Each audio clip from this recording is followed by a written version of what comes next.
भी किसान आंदोलन पर धरने पर बैठे हुए हैं और जो डल्लेबाजी हैं 20 दिन से आमरण पर बैठे हुए हैं, लेकिन सरकार कोई रुख नहीं दे रही। ना तो सरकार इस मामले में कोई पहल कर रही है। लोकसभा चल रही है, राज्यसभा चल रही है और पूरे देश के सांसद जो है वो लगातार लोकसभा में इस बात को देख करके तो रोज अपनी आवाज़ उठा रहे हैं कि अडानी का जो इशू है, एक अदालत ने जिस तरह से उसके खिलाफ फैसला दिया, बाहर की अदालत ने, उसको लेकर के तो रोज कांग्रेस भी, सारा विपक्ष भी जो है लोकसभा को चलने नहीं दे रहा। और दूसरी तरफ जो है किसान लंबे समय से आंदोलन पे है। जब चुनाव आता है तब तो सारे राजनीतिक दल जो है वो किसान की जवान की चर्चा करते हैं।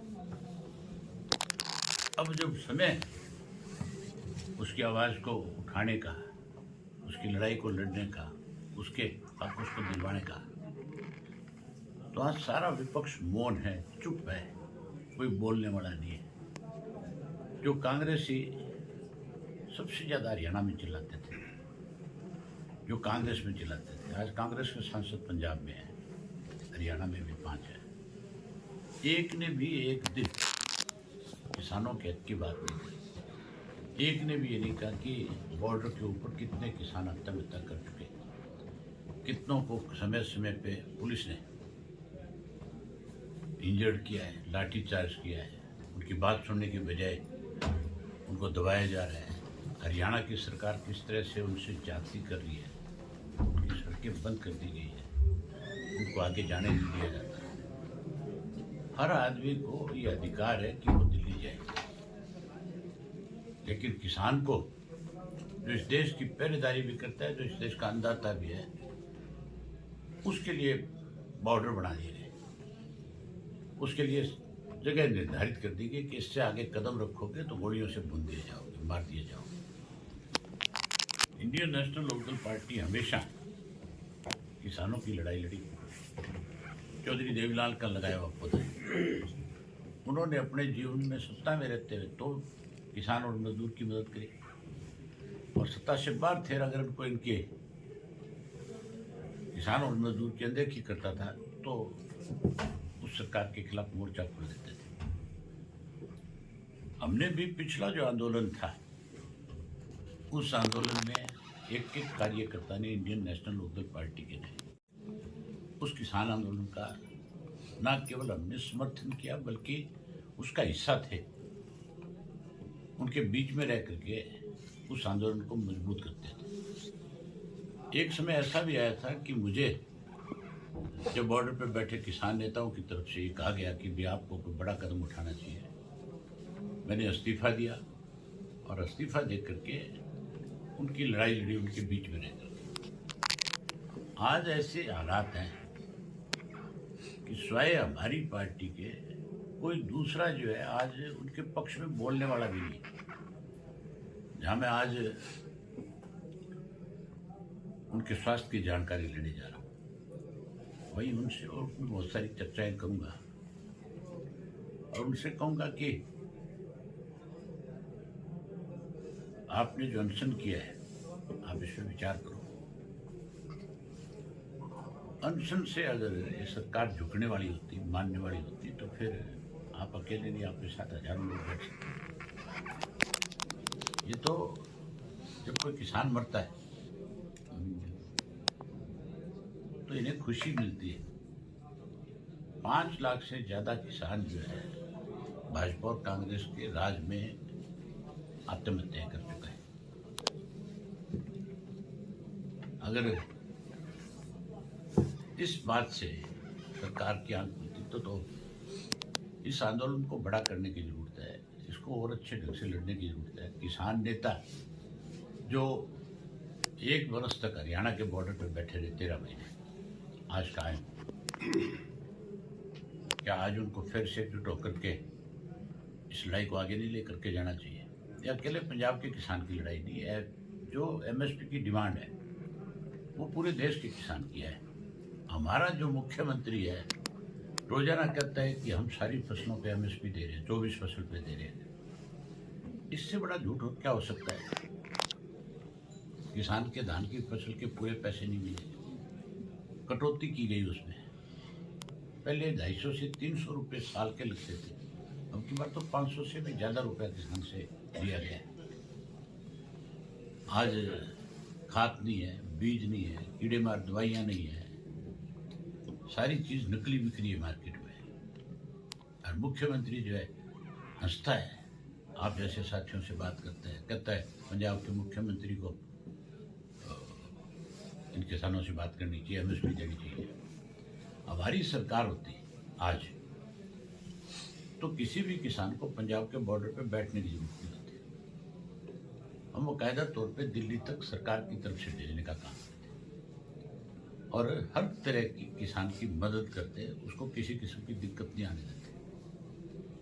मतदाता है, जहाँ मतदाता समझ करके तो किसान को निचोड़ा जाता है, वही अन्नदाता कह करके उसको भड़काया जाता है। और किसान का बेटा अगर किसान ना होता है तो ना इस देश में आज खाद्य पदार्थ होता, ना ही इस देश के अंदर आज गुलामी होती।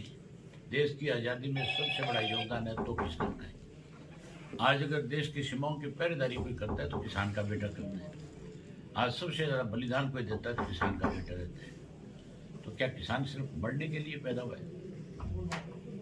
किसान को चौधरी देवीलाल की सोच थी कि उसको जहाँ उसकी मेहनत ना मिले वही सरकार में उसका हिस्सा होना चाहिए। हमें 80% माना गया है। इस देश को ये कहा गया है कि कृषि प्रधान देश है, तो फिर कृषि प्रधान देश का जो खेती करने वाला है उसका राज्य में हिस्सा क्यों नहीं है? जो मजदूर जो इस भारत का निर्माण करने वाला तो उसका राज्य में हिस्सा क्यों नहीं है? अब लड़ाई केवल एमएसपी की नहीं होनी चाहिए। अब तो किसान को इकट्ठा होकर के देश में प्रदेशों में सत्ता में कैसे भागीदारी हो, इसके लिए एकजुट होना चाहिए। कांग्रेस अभी तक विपक्षी दल का नेता नहीं चुन पाई है। बिलवाड़ा पीटा हुआ किस पार्टी का नाम है? कांग्रेस नहीं है, बी टीम है भारतीय जनता पार्टी। अगर कांग्रेस ही होते तो फिर आज बॉर्डर पे इकट्ठे होकर के दल्लेवाल साहब से मिलने जाते हैं, उनके स्वास्थ्य की जहाँ जानकारी लेते वहीं उनको आश्वस्त करके आते कि हम नहीं चलेंगे, हम राज्यसभा नहीं चलने देंगे जब तक आपकी बात को पूरा नहीं करवा देंगे। एक दिन खड़े होकर कहते हैं प्रधानमंत्री को अपनी कई बात पे पूरा करना चाहिए, एमएसपी का कानून बनाना चाहिए। आप उसके ऊपर तो हाउस को चलने से रोकते नहीं, वहाँ लड़ाई नहीं लड़ते किसान की। और अडानी जो है जिससे पैसा लेना है आपने अडानी से, उस अडानी को सिर्फ इसलिए उसके खिलाफ लड़ाई लड़ रहे हैं कि वो उनकी जेब में आकर के पैसा डाल दे, इनकी पार्टियों को पैसा मिलता है। ये लड़ाई पैसे की है। अडानी की कोई ये नहीं है कि अडानी देश बेच करके खा रहा है। अडानी अंबानी इनके टाइम में भी किसी तरह से करते थे। कांग्रेस के टाइम में तुम मुझे बता दो कौन सा ऐसा कोई बड़ा आदमी था जिसके खिलाफ कांग्रेस ने एक्शन लिया हो, जिसने देश को कमजोर किया और उसकी मदद ना करी। एक देश के चुनाव का कैबिनेट में बिल पास हो चुका है और संसद में कभी भी पास होता है, क्या उसका समर्थन करते हैं? हाँ बिल्कुल, हमारा समर्थन है। हम तो पहले दिन से चाहते हैं कि चुनाव जो है पहले होता ही था पूरे देश के अंदर, लेकिन एक चुनाव जो है क्या उसका समर्थन करते हैं? हाँ बिल्कुल, हमारा समर्थन है। हम तो पहले दिन से चाहते हैं कि चुनाव जो है पहले होता ही था पूरे देश के अंदर, लेकिन एक चुनाव जो है राज्यसभा विधानसभा लोकसभा इकट्ठा हो, लेकिन बैलेट से हो, लोगों की इच्छा है कि बैलेट से हो। कांग्रेस और बीजेपी दोनों नहीं चाहती, लेकिन बैलेट से अगर चुनाव होगा तो और ज़्यादा निष्पक्ष हो जाएगा। सर, दो विधेयक केंद्र सरकार ने मंजूरी दी थी, इसमें से एक विधेयक को अब तक कार्यसूची में शामिल नहीं किया गया, तो क्या मानते हैं कि इसको करेंगे नहीं करेंगे, क्या कहना चाहेंगे? संसद सत्र 20 तारीख को खत्म होने जा रहा है। अब ये तो लोकसभा के अंदर जो मेंबर बैठे हैं उनका काम है। वो इसके ऊपर चर्चा भी कराएंगे। विधेयक को आता है, उस पर चर्चा होती है, चर्चा के बाद फिर सब लोगों की सहमति हो तो और अच्छे ढंग से पारित होता है।